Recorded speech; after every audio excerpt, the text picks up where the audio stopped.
1 spoon oil മാത്രം ഒഴിച്ചുണ്ടാക്കിയ അച്ചാറാണിത്.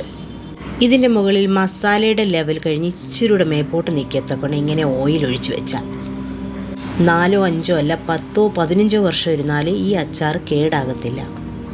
ഇതിന് ഞാൻ ചെയ്തത് 10-25 ലെമൺ നീട്ടി അരിഞ്ഞെന്ന് പറയുമ്പോൾ ഒരു 10-16 കഷ്ണമുണ്ട്. അത് ഒരു ലെമൺ. ഇങ്ങനെ അരിയണമെന്നൊന്നുമില്ല, 8 കഷ്ണമായിട്ടോ നമ്മുടെ ഇഷ്ടത്തിൽ എങ്ങനെയാണെന്ന് വെച്ചാൽ അരിഞ്ഞിടാം. അതിനുശേഷം നല്ലപോലെ ഉപ്പ് അതിനെ മേളിൽ കൊടുത്ത് നന്നായിട്ട് അതിലെല്ലാം പെരത്തക്കോണം ഒന്ന് ഇളക്കി കൊടുത്തിട്ട് അടച്ചൊരു 4-5 ദിവസം വയ്ക്കണം. 2 ദിവസം കഴിയുമ്പോൾ ഒന്നുകൂടെ ഒന്ന് ഇളക്കി വെക്കണം. അച്ചാറിൻ്റെ പ്രിപ്പറേഷൻ തുടങ്ങുവാണേ. അതിന് കടുക്, അതുപോലെ മഞ്ഞൾപ്പൊടി, ജീരകപ്പൊടി 3ഉം കൂടെ മിക്സിയിലൊന്ന് അടിച്ചു വെച്ചു. അടുത്തത് നമുക്ക് എരിവുള്ള ചില്ലി പൗഡർ, അത് ഞാൻ ക്രഷ് ചെയ്ത് വെച്ചേക്കുവാണേ, അത് 2-3 സ്പൂൺ. പിന്നെ കശ്മീരി ചില്ലി പൗഡർ 2 ഇതൂടെ ചില്ലിയും ചേർത്ത് ഒരു 100 ഗ്രാമോളം എടുത്ത് വെച്ചിട്ടുണ്ട്. പിന്നെ കായം, അതുപോലെ മേത്തി പറഞ്ഞ ഉലുവ, സ്വല്പം കിസ്മിസ്, അതുപോലെ കറി ലീവ്സ്, ജിഞ്ചർ, ഗാർലിക്, കായപ്പൊടി, ഇത്രയുമാണ് ഞാൻ എടുത്ത് വെച്ചിരിക്കുന്നത്. ഇനി ലെമൺ അരിഞ്ഞു വെച്ചിരിക്കുന്നതിലോട്ട് കിസ്മിസ്, ജിഞ്ചർ, ഗാർലിക് ഇത്രയും ഇട്ട് നമുക്കൊന്ന് ഇളക്കി വയ്ക്കാം. അതിനുശേഷം നമുക്ക് സ്റ്റൗ ഓൺ ചെയ്ത് കടായി വെച്ചിട്ട് എന്ത് ചെയ്യണം, 1 സ്പൂൺ ഓയിൽ, ആ 1 സ്പൂൺ ഓയിലാണ് നമ്മൾ അച്ചാർ ഉണ്ടാക്കുന്നത്.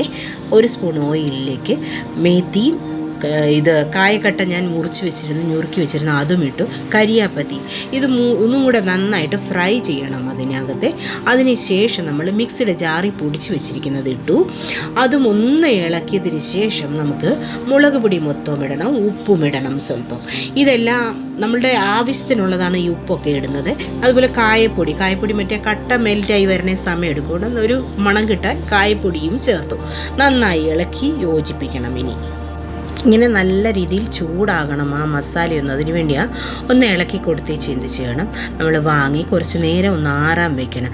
ആറിച്ചതിന് ശേഷം നമുക്ക് അടുത്തത് നമ്മൾ ഇനി സെറ്റ് ചെയ്യാൻ പോവാം. അടുത്തത് നാരങ്ങ എടുത്ത് വെച്ചു, ഇതെല്ലാം മിക്സ് ചെയ്ത് വെച്ചേക്കുക. വെളുത്തുള്ളി, ഇഞ്ചിയെല്ലാം അതൊക്കെ പച്ചയ്ക്ക് തന്നെയാണ് ഇടുന്നത്, ഒന്നും വറുത്തല്ല ഇടുന്നത്. ഈ മസാല മാത്രമേ ഇങ്ങനെ ഒന്ന് ചൂടാക്കി എടുത്തുള്ളൂ. ഇതെല്ലാം ഒന്നിച്ച് ചേർത്ത് നന്നായിട്ട് യോജിപ്പിച്ചെടുക്കണം. ഇതിനകത്തുള്ള രസം എന്താണെന്ന് വെച്ചാൽ ആ കിസ്മിസ് നല്ല ഇതിൻ്റെ പുളി എല്ലാം പിടിച്ചിട്ടുണ്ടല്ലോ. ലെമണിനെക്കാട്ടി ടേസ്റ്റ് നമുക്ക് കിസ്മിസിന് തോന്നും, അത്ര ടേസ്റ്റി ആയിരിക്കും.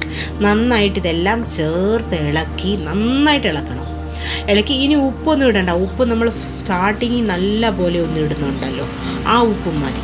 പിന്നെ എക്സ്ട്രാ ഈ മസാലയെല്ലാം ഒന്ന് ഒന്നിച്ച് പിടിക്കാൻ വേണ്ടി ഇച്ചിരി ഉപ്പും കൊടുത്തിട്ടുണ്ട് നമ്മൾ മസാലയുടെ കൂടെ. മുളക് പൊടി ഇടുന്നതിന് തൊട്ട് മുമ്പേ ഇട്ട് കൊടുത്തിട്ടുണ്ട്. അപ്പോൾ ഇത് നന്നായിട്ട് ഇളക്കിയതിന് ശേഷം ഇനി നമ്മളിത് ബോട്ടിലേക്ക് ആക്കുമ്പോൾ എന്ന് ചെയ്യണം, ബോട്ടിൽ നല്ലതായിട്ട് ഒട്ടും ഇടയ്ക്ക് ഇരിക്കുന്നത് പോലെ ഇരിക്കില്ല നമ്മൾ ഇത് ഇടുമ്പോൾ. അത് ഞാൻ കാണിക്കാം.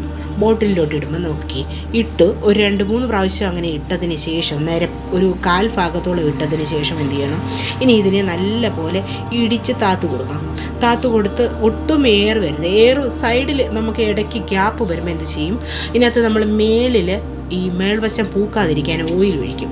ആ ഓയിൽ താഴോട്ട് ഇറങ്ങിപ്പോകാൻ ചാൻസ് ഉണ്ട്. അത് ഇറങ്ങിപ്പോകാതിരിക്കാനായി ഇങ്ങനെ ചെയ്യുന്നത്. ഇത് ഞാൻ ആരുടെയും കണ്ട് പഠിച്ചല്ല, ഞാൻ ചെയ്ത് തന്നെ ഇങ്ങനൊരു മൈൻഡിൽ തോന്നി ഇങ്ങനെ ചെയ്താൽ നല്ലതായിരിക്കും വെച്ച് ചെയ്ത് എൻ്റെ കയ്യിൽ ഒരു 5-6 വർഷത്തിൽ കൂടുതൽ അച്ചാർ ഇരുന്നിട്ടുണ്ട്. അപ്പം അതുകൊണ്ടാണ് ഞാൻ ഇങ്ങനെ ചെയ്ത് കാണിക്കാമെന്ന് വിചാരിച്ചത്.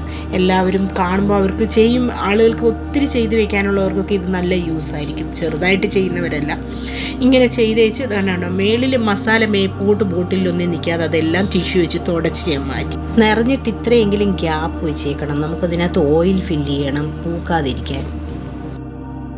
ഇങ്ങനെ ചരിച്ചിട്ടാലൊന്നും ഇത് പോകത്തില്ല, കണ്ടോ.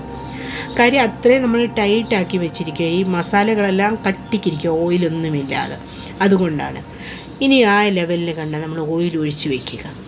ഇതിനി വർഷങ്ങളോളം ഇരുന്നാലും കേടാകത്തില്ല. പക്ഷേ എടുക്കുമ്പം ഓയിൽ ഊറ്റി ഒരു ബൗളിലോട്ട് ഒഴിച്ചിട്ട് നമ്മൾ അച്ചാർ മേളിൽ നിന്ന് മിക്സ് ചെയ്ത് ഒരു കുഞ്ഞു ബോട്ടിലാക്കി എടുത്ത് വെച്ച് യൂസ് ചെയ്യണം.